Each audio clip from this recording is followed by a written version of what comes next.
Assalamualaikum warahmatullahi wabarakatuh. Saya atas nama Ladana Jaya Pradi Kusuma dengan NIM 2331119 dari kelas D.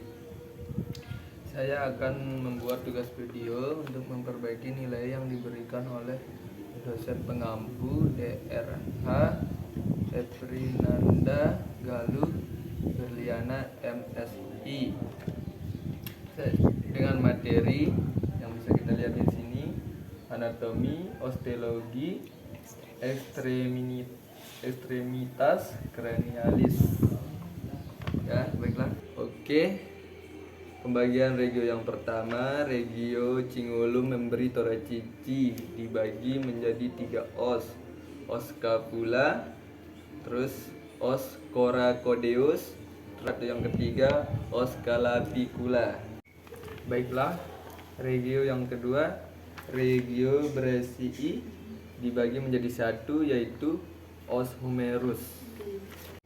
Baiklah, kita masuk ke regio yang ketiga ya, yang bagian C. Regio antebrachii dibagi menjadi 2 os, yaitu os radius dan os ulna ya.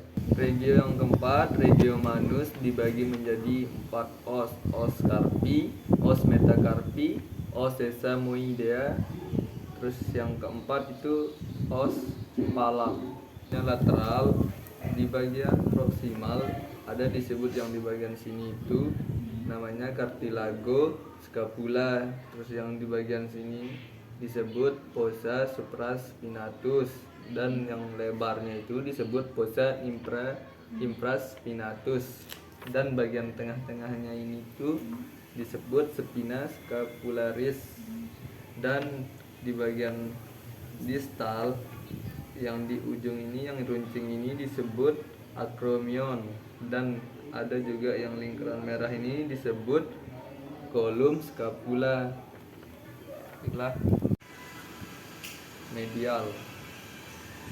Di bagian proksimalnya disebut fascia serrata.